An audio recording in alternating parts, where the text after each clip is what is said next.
Hello everybody, welcome back again to this sculpture building process. Let's build one more sculpture. um, this is what we did in video 2. So far we've gotten the landscaping pretty much done. Still have some more gravel work to do, but we are ready to begin working on the base.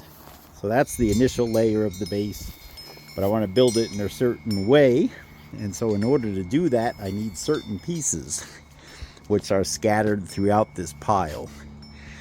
So in today's video, among other things, we're going to take this pile apart, and I'll use this beautiful open pathway now as a staging area, because if I have the pieces spread out where I can see them, it'll make the build to go easier. So come along with us today. We're going to really see some cool rocks, because remember, these are exotic materials, and I'm going to film in such a way that we see them all. So I think it'll be well worth your time to check these out. Hello, my name is Chris, and I'm a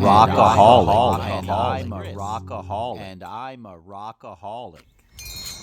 Over the course of my many years in the stone countertop business, I managed to collect not only the materials used in the sculptures, which include in themselves a tremendous variety of stones from all over the world, but I also intentionally kept aside these randomly sized trimmings and breakage from slabs that I considered to be interesting or exotic.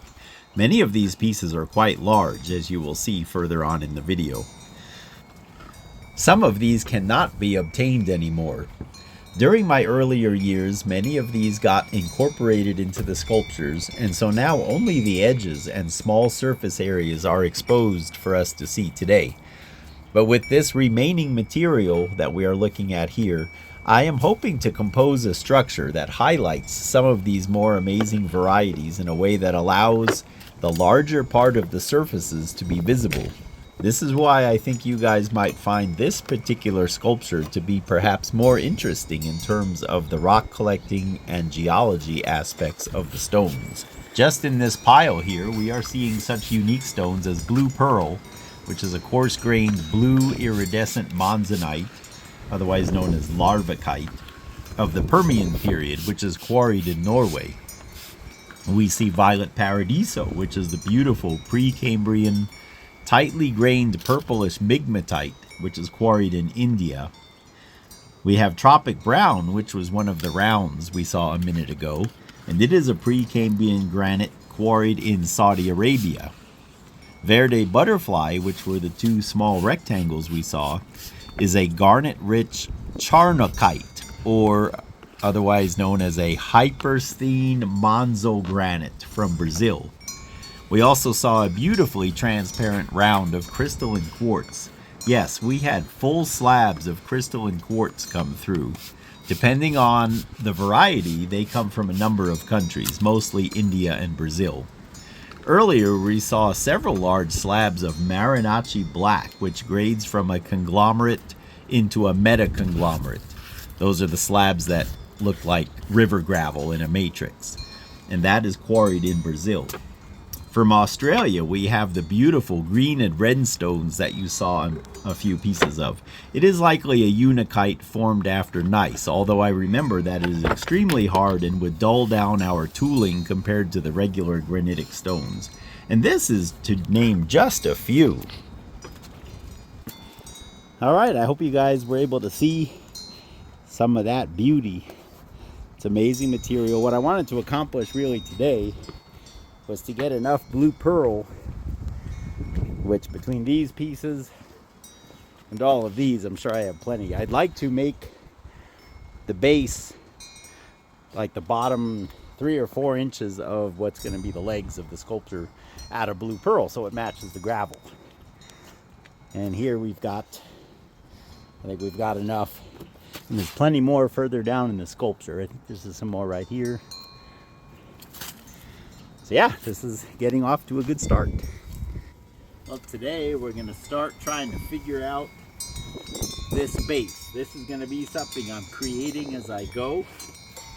As you kind of got the picture looking at the pile over here, there isn't anything that matches. I do have some beautiful sink cutouts that I'm going to be bringing over, and I'm going to try to incorporate those to where they show, and you can see the different kinds of exotic granite.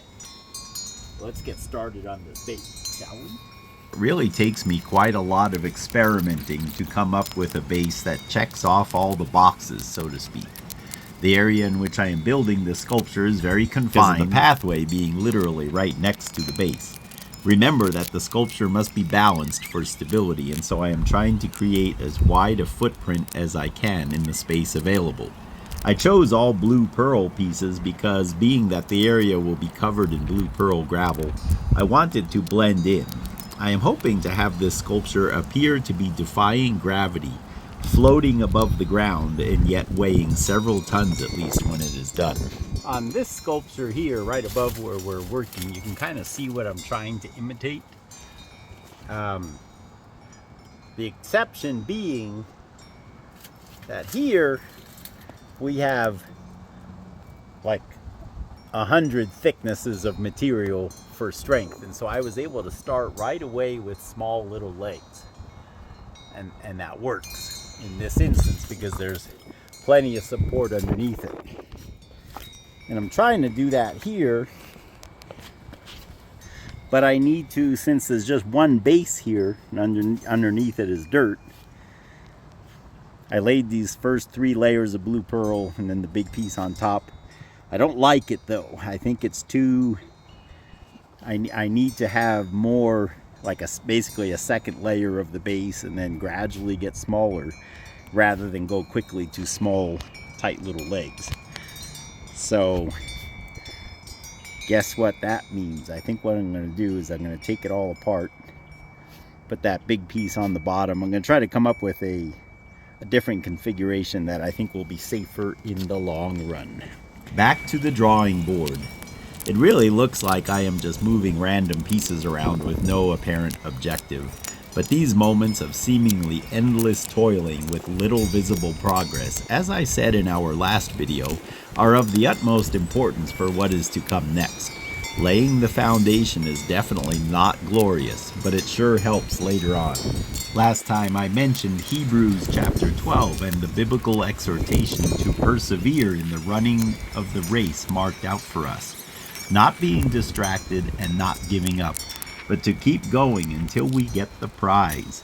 So here, my work on this sculpture base is really another great illustration of so many seemingly dull and yet very necessary chapters in our lives. And you will see here in just a minute that I am inadvertently illustrating another great life principle, that of being able to admit, after said endless toiling, that you need to start over again. Well guys, I messed around with this for far too long and I was not happy with anything I came up with using my blue pearl scraps.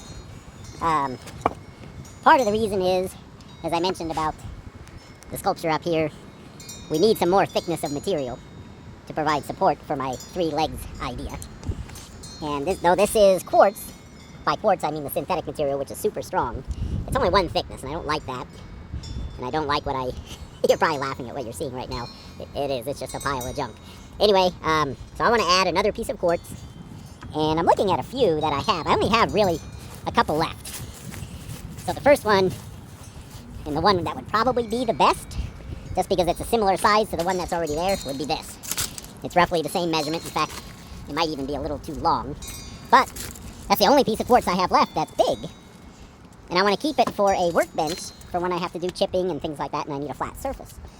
So the other little stash I have, lots of stashes around here. I find more all the time. Oops, we need to go this way. Bear with me for a sec.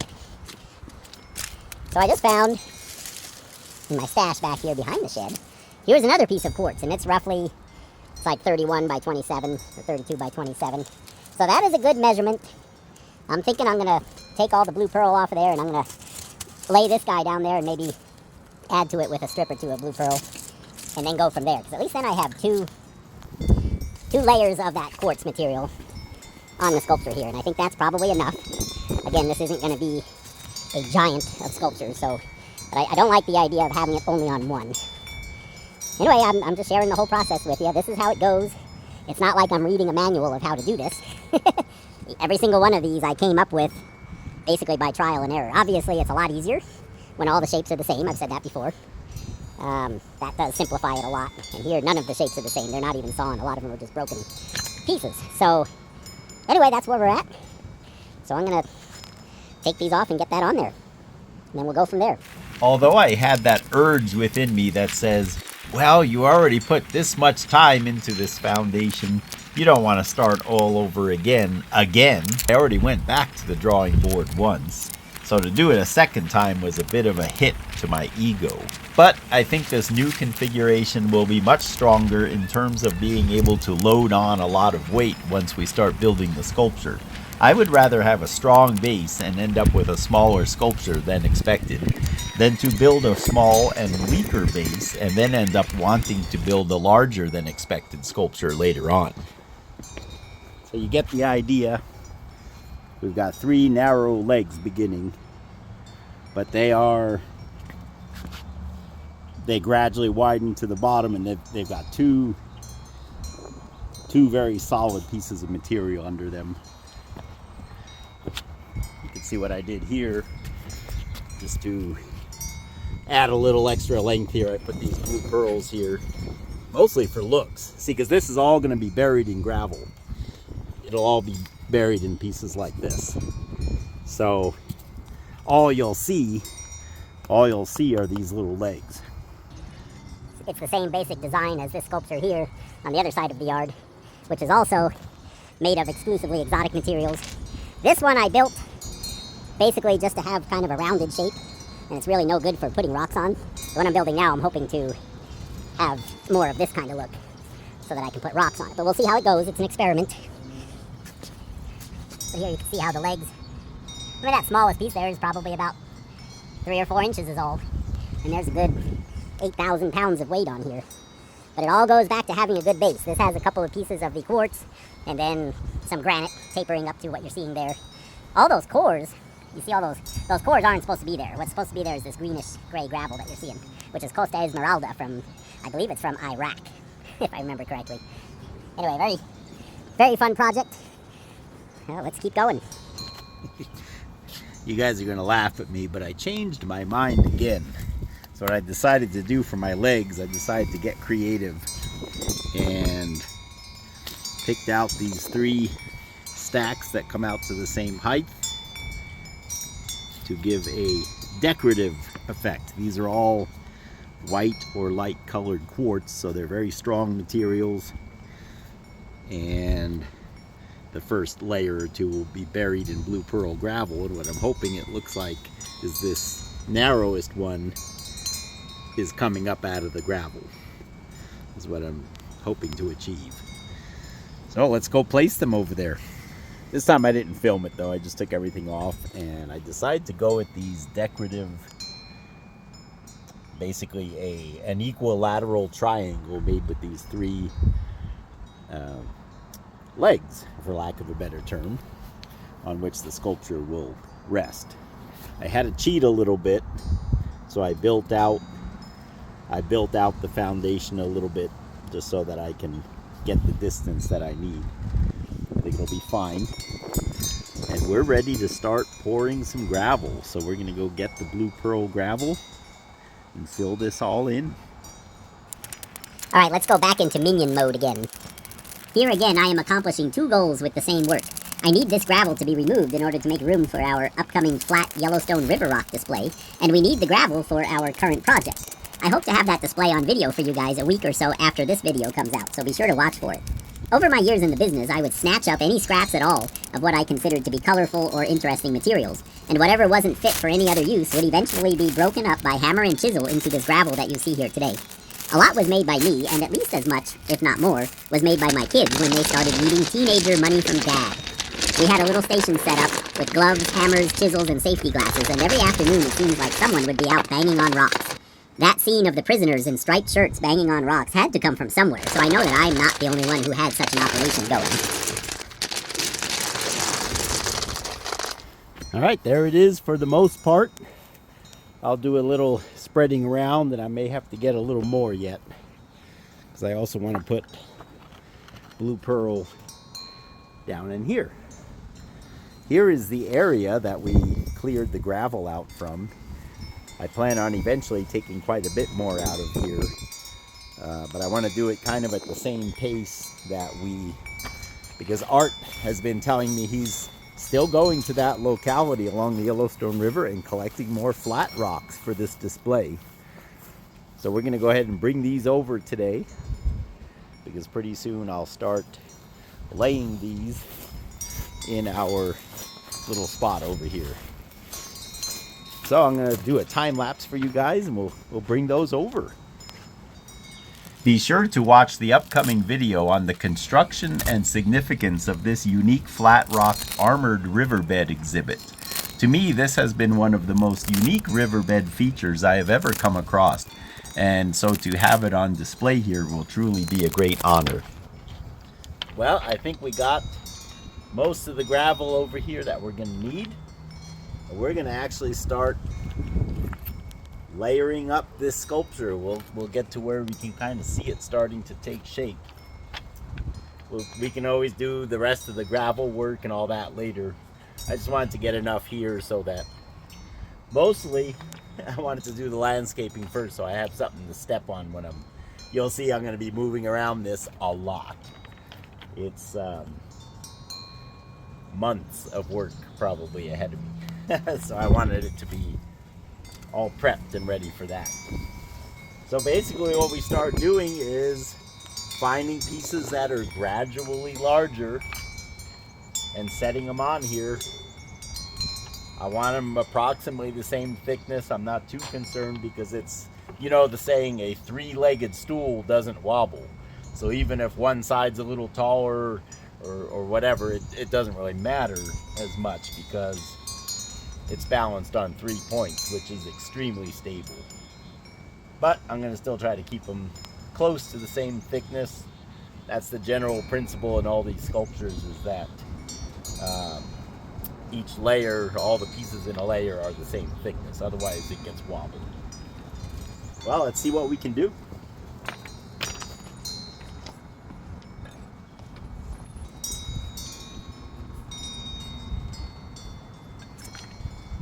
I want to make sure the legs are kind of centered, so we're not trying to move them around later.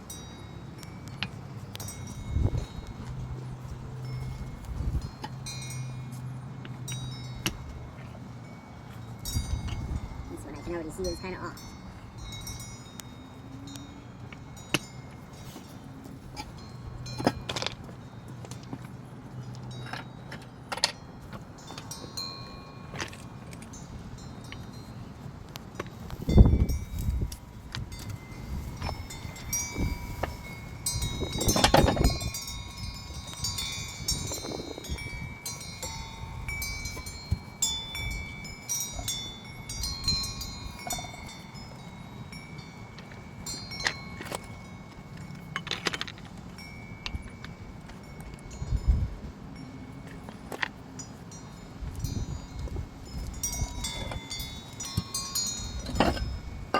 I guess I need to try and use what I already have laying on the grass before I dig too much out of there, or I'm going to have a big mess.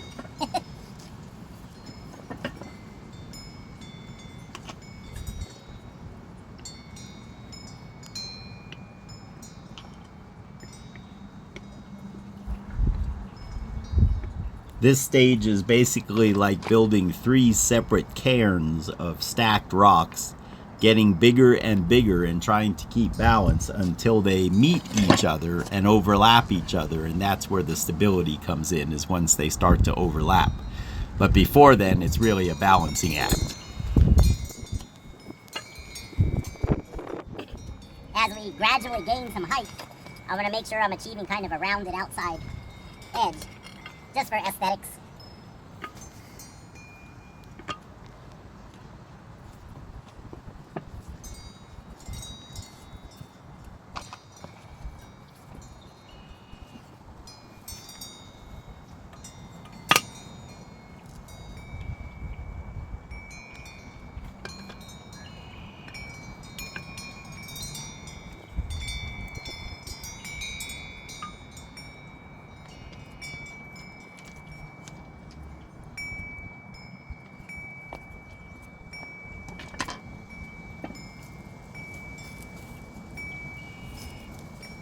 My personal favorites are these broken edges.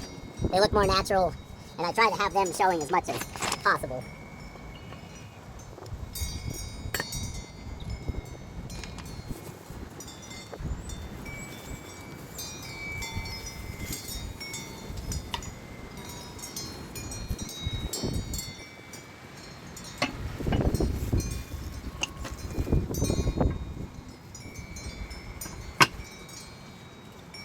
As long as the leg remains stable, it's okay to use more than one piece in order to maintain balance, as long as they are the same thickness.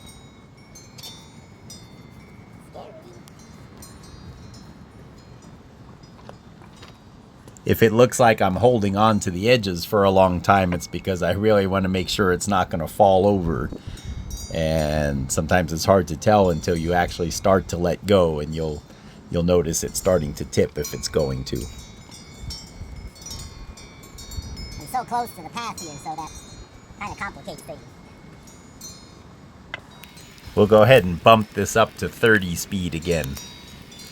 Building a sculpture like this is really one of the healthiest activities I can think of. That stimulating mix of ever-evolving internal mathematical calculations, physical exercise, and in this case, an endless variety of mind-blowing geological examples of rare finds from all over the world that I get to see here. And I find that my vision for the project grows and expands almost as fast as I am building it. And it is really a lot of fun to share it with you guys here too. It sure got dark on us fast in that last little clip. You can see we made some really good progress. So the base is laid. There you can see the legs. It makes it look like the sculpture is floating. This looks a lot more sanitary, easier to keep weeds and leaves out of there, and maybe even put some rocks under there. But you're getting the idea. For example, already on this sculpture, this may become a place where we can put a rock or two. They're very dirty, sorry about that, but after we're done, they'll be cleaned off. This may become another. And here, and then we'll keep building the structure up, and it'll just have this series of niches, for lack of a better word, where we can put at least a rock or two. But the main thing I'm trying to achieve is I want to be able to see these materials, because they're really pretty, especially when they're cleaned off or wet. You can see the blue pearl there. So I'm excited. We finally got it off the ground. No pun intended. The sculpture is starting to take shape. Still have a lot of piles to draw from. I've been looking around. I keep telling you guys this is going to be a tiny little sculpture, but no. So we have the rest of this pile, as you can see, which is quite a bit. Here I have another stash of exotic materials that we can definitely draw from. Yeah, I see some that I'm remembering I really liked back there. These are some larger pieces which I may or may not use. Some of them are really cool, but they are bigger. Also have this little pile. A couple pieces here, you know, but you get 5 or 6 pieces here and 5 or 6 pieces there, and all of a sudden we have a truckload. Yeah, as I look around, there's still plenty. Of course, these are the ones I'm most excited about, especially for using, for example, this is what I would call a shelf or a bench, right? So you can see the material, but you could also put stuff on it. So all of these are potential very nice pieces, as well as those there. And let's not forget about this stash. These are larger. Back here there are a couple of, yeah, they're big, but they might fit. And what's exciting about this is if my design works, What I'm hoping to achieve is something maybe along these lines, except other than being made with these round pieces, obviously it's going to be made with much larger and broken materials. And if this comes out the way I'm thinking it will, I'm already looking down the road a ways. I may take this guy apart, because this thing is solid. Like I said, it's 6,000 or 8,000 pounds of very exotic materials. And I'll make a similar sculpture out of it. Since the legs are already built, I would take it down most of the way and then basically make something similar to what I'm making now. But let's not get ahead of ourselves. Let's finish this one first. I'm really excited. Thank you guys for coming along. I look forward to seeing you here on the next one. I'm hoping in... See, this is video 3 that we're doing now of this sculpture. I'm hoping in the next one we will get done, or at least close to done. I may be biting off more than I can chew, but there is a possibility. Well, thank you for sticking with me through this 3rd video in the series. Looking forward to the next one already. God bless you guys.